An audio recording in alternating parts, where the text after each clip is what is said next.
किया रावण ने मामा मारीच को। मारीच समझ गए कि आज ये कोई काम बनाने के लिए आया है। और देखो, जो कभी हमसे हाथ जोड़ के राम राम न करता हो, नमस्कार न करता हो, और वो अचानक आके पैरों में गिर जाए तो समझ लो कुछ काम बनाने आया है। कुछ लोग बड़े स्वार्थी होते ना, जब काम फंसता है तो चरणों में गिर पड़ते, पैर पकड़ लेते हैं। कहो पैर छोड़े ना कि महाराज, चाचा चाची, दादा दादी, भैया भाभी, ध्यान रखना, हम ही हैं आपके बड़े करीबी। अभी आता है ना एक मौसम आता है ऐसा, हर 5 वर्ष के बाद एक मौसम आता है गांव शहरों में कि लोग पैर नहीं छोड़ते, पकड़ लेते हैं जब तक वो आशीर्वाद न दे दो। कितनों को आशीर्वाद दिया जाए, पैर पकड़े रहते। चाची छोड़ेंगे नहीं जब तक कह नहीं दोगे कि वोट तुम्ही को देंगी, भाभी छोड़ेंगे नहीं, भैया छोड़ेंगे नहीं, लोग झूठी कह देते, जाओ दे देंगे, काहे परेशान। अब वो लोग जो पैर पकड़े रहते फिर 5 साल उनको लोग ढूंढते घूमते किधर निकल गए वो है। तो मामा मारीच के पास ये रावण गया, चरणों में प्रणाम किया। मारीच समझ गए कि निश्चित तौर पे कोई स्वार्थ के लिए आया है, क्योंकि आज समाज में लोग इतने स्वार्थी हो गए कि बिना स्वार्थ के कोई हमसे बाय बाय भी नहीं करना चाहता जब तक स्वार्थ न हो।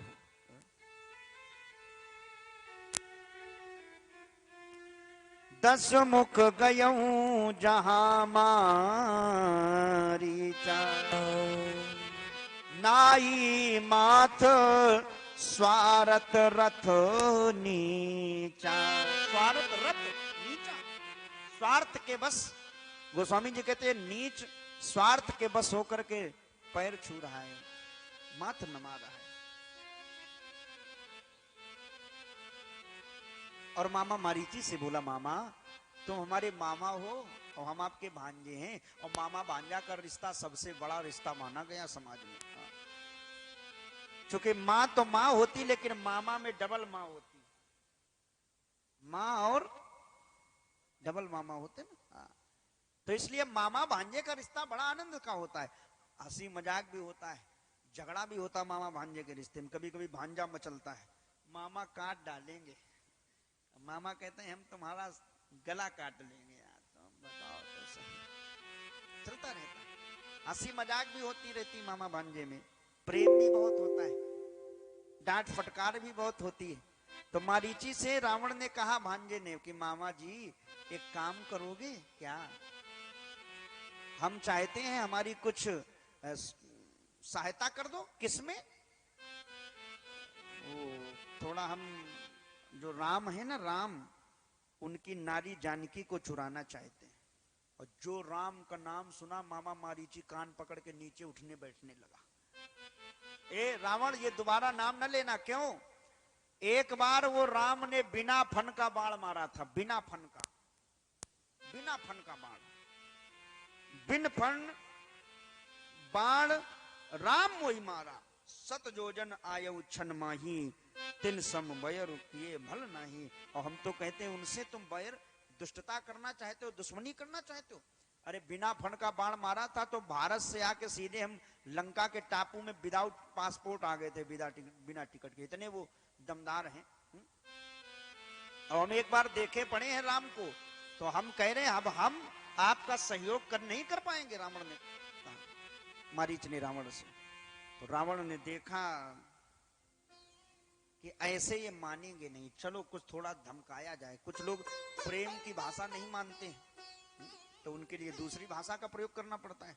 तो रावण ज्ञानी है, उसने तुरंत मेथड तैयार किया और दूसरी भाषा का प्रयोग किया। दूसरी भाषा माने इसने निकाली तलवार और मामा मारीच के गले पर रख दी। बोले सुन मामा, अगर तू हमारा सहयोग नहीं करेगा तो अभी तलवार से हम तुम्हारा सर काट लेंगे, मार देंगे तुम्हें। और जो ही तलवार रखी ना गले पर, तो मारीच बेचारा घबरा गया कि अगर तलवार चल गई तो मर जाएंगे हम, और हमें लगता है आज हमारी मृत्यु आ गई है। मारीच समझ रहा, आज हमारी मृत्यु आ गई। अगर हम यहां रहे तो रावण मार देगा, और यहां से गए तो राम मार देंगे। तो हमें लगता आज हमें मरना ही है, क्या करूं मैं। तो तब मारीच हृदय अनुमाना, तब मारीच हृदय अनुमाना, नवई विरोधे नहीं कल्याणा।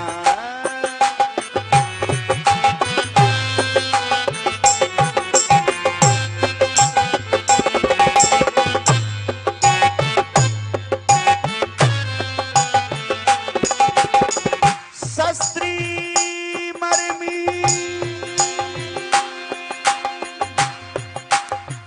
प्रभु सठ धनी वैद बंदी भानस कवि गुनी।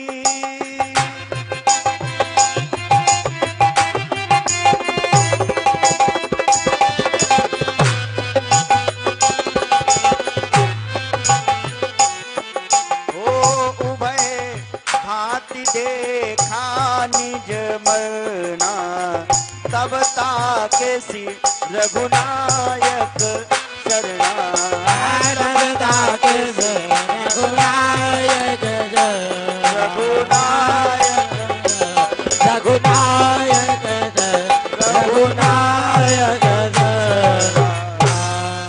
तब ताके सी रघुनायक शरणा उभय बीच देखा निज मरना। मारीच ने देखा कि आज हमारा मरना निश्चित है और हमें तो लगता है कि समाज में कुछ लोगों से विरोध नहीं करना चाहिए, झुक लेना चाहिए, न वही।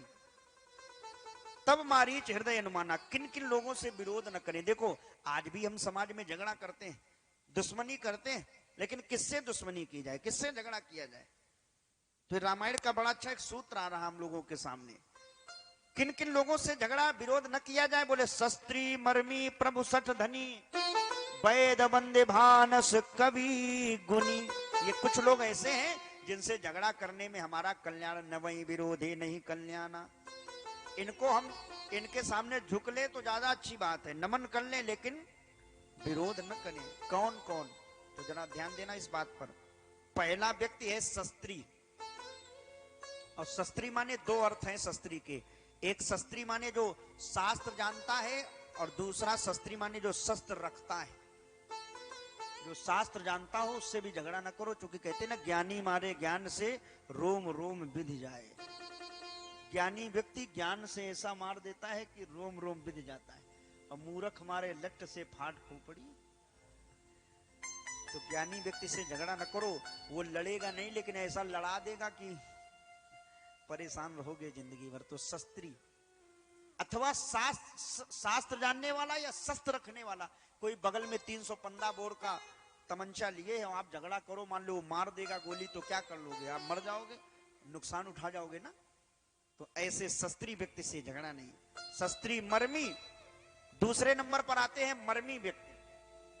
और मर्मी माने होता है जो हमारी सीक्रेट बातें जानता है, हमारी जो गोपनीय, जो अंदर की जो बातें हैं, जो लोग जानते हैं, उनसे भी झगड़ा न करो। उनसे झगड़ा करोगे तो वो लोग क्या कहते हैं, सुनो हम तुम्हारी सब एक एक जानते हैं, छठी पसनी तक, समझ रहे हो ना, एक एक जानते तुम भाई। अगर हमसे झगड़ा करोगे तो समझ लेना समाज में तुम्हारा पत्रा ऐसा खोल के रख देंगे। और इनमें माताएं बहुत आगे होती, जब लड़ती तो एक दूसरे से ऐसे कहते हैं वहीं रुको तुम्हारा धर रही, सब एक एक बता रही गांव भर से तुम कैसी हो। तो शस्त्री मर्मी, मर्मी माने जो मर्म को जानता है, उससे भी झगड़ा नहीं करना चाहिए, कल्याण होने वाला नहीं। प्रभु भगवान से भी झगड़ा न किया जाए, और अगर किया भी जाए तो भगवान से झगड़ा कैसा हो। कुछ लोग ऐसा झगड़ा कर देते कि जाओ प्रभु आज के बाद कभी एक लोटा जल नहीं चढ़ाएंगे, परेशान किए ना, ना ऐसी बातें न की जाए। प्रभु सठ, सठ माने होता मूर्ख पागल व्यक्ति, उससे भी झगड़ा न करो। मूर्ख तो मूर्ख ठहरा, पागल सो पागल। आपने अगर झगड़ा कर दिया तो पागल है, और वो पागल सो पागल, मानसिक विक्षिप्त प्रमाण पत्र है उसके पास। आपने झगड़ा कर दिया और मान लो उसने कहीं से पत्थर उठा के आपके सर पे मार दिया, तो क्या कर लोगे, आप नुकसान उठा जाओगे, उसका पुलिस भी कुछ नहीं कर सकती, क्योंकि प्रमाण पत्र वो लिया है अपने साथ में। सठ और धनी अथवा सठ धनी, ये दोनों शब्द को एक में जोड़ लिया जाए। सठ धनी, धनवान व्यक्ति हो मूर्ख हो, ऐसे धनवान पैसे वाले मूर्ख व्यक्ति से भी झगड़ा नहीं करना चाहिए। क्यों, वो तो कहते हैं सुनो हमारी तो पहुंच जौनपुर तक है, समझ लेना, यूपी सरकार तक है, गवर्नमेंट तक, पैसा फेंक देंगे, तुमको इतना मरवाएंगे कि बुद्धि खुल जाएगी। ऐसे व्यक्ति से झगड़ा क्यों मोल लिया जाए।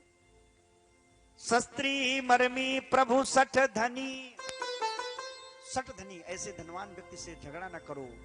वैद, फिर आता है वैद्य, वैद्य माने डॉक्टर, जो वैद्य है जो डॉक्टर है उससे भी झगड़ा न किया जाए। क्यों?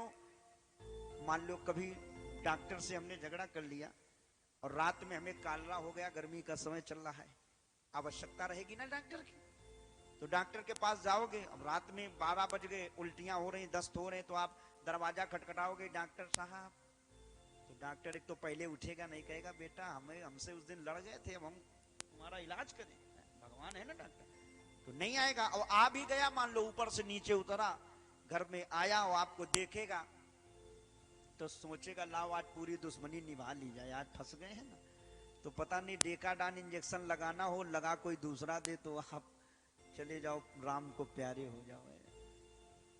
तो सठ धनी वैद, वैद माने डॉक्टर से भी झगड़ा नहीं करना चाहिए, पता नहीं कब उससे काम पड़ जाए। वैद बंदी, बंदी के भी दो अर्थ हैं। एक बंदी वो होते हैं जो कारागार में जो बंद रहते हैं, बंदी गृह में, जेल के जो कैदी होते ना, उनसे भी झगड़ा न करो। क्यों? कैदी कहते सुनो, जैसे एक मर्डर तैसे 2-4 और सही होना तो फांसी है, सबका एक ही है, तो 2-4 और, तो ऐसे व्यक्ति से झगड़ा न करो जो नुकसान हो जाए। अथवा बंदी माने होता है जो राजा का करीबी होता है, आज की स्थिति में कहें विधायक प्रतिनिधि, सांसद प्रतिनिधि आदि आदि जो है ना भाई, बोले बंदी विविधतम सुनऊ सकल महिपाल, पन विदे कर काई हम भुजा उठाए विशाल। बंदी माने जो राजा के करीबी होते हैं, उनसे भी लड़ना नहीं चाहिए। क्यों? उनकी तो पहुंच राजा तक है, आपको परेशान कर देंगे फिर। तो वैद बंदी, कवि, कवि माने लिखने वाले जो राइटर हैं, पत्रकार हैं, कवि हैं, उनसे भी लड़ो नहीं। क्यों? बोले जहां न पहुंचे रवि वहां पहुंच गए, पता नहीं क्या आपके विषय में छापना शुरू कर दे कल से, तो परेशान हो जाओगे ना, इज्जत का फालूदा हो जाएगा दुनिया में। तो ऐसे कवि माने पत्रकारों से, लिखने वालों से, राइटरों से मत लड़े हम लोग। वैद बंदी कवि भानस, और ये जो शब्द है ना, भानस का अर्थ होता है, इसको कहते हैं हिंदी में भंडारी, भोजन बनाने वाला, रसोईया, माने जो भोजन बनाता है ना, हम लोगों को जो भोजन खिला रहा होता है, उससे भी झगड़ा न करो। क्यों? अगर उससे झगड़ा कर लिए ना, अब आप लोगों की बड़ाई है माताओं, घर में अगर लड़ जाए मान लो, तो कहो गुस्सा में कहो चाय की जगह फिर चीनी की जगह नमक डाल दे लो, पियो। और क्या भाई, ज्यादा भोजन बनाने वाले से क्यों लड़े, हलवाई से क्यों लड़ा जाए? अगर लड़ गए, मान लो उसका मूड खराब हो गया, तो कहो सब्जी में जमाल घोटा मिला दे, तो परेशान हो जाओगे ना, तो नुकसान उठा जाओगे, पता नहीं क्या मिला के खिला दे। वैद बंद कवि भानस, और गुणी गुणवान व्यक्ति से भी झगड़ा नहीं करना चाहिए। इन लोगों से झगड़ा करने पर हमारा कभी कल्याण नहीं हो सकता है। प्रयास करो, हम तो कहते हैं झगड़ा कभी हो ही नहीं, ऐसा प्रयास करो कि शरीर से कभी किसी को दुख न पहुंचे, कभी किसी से कोई झगड़ा हो ही नहीं, द्वेष भावना रहे ही नहीं, सभी से प्रेम हो। मेरे देशवासियों, आपस में प्रेम करो, देश प्रेमियों। है प्रीत जहां की रीत सदा, मैं गीत वहां के गाता हूं, भारत का रहने वाला हूं, भारत की बात सुनाता हूँ। गोरे काले का भेद नहीं, हर दिल से हमारा नाता है, हमें और न आए आए कुछ, बस प्रेम निभाना आता है। प्रीत जहाँ की रीत सदा जाकर के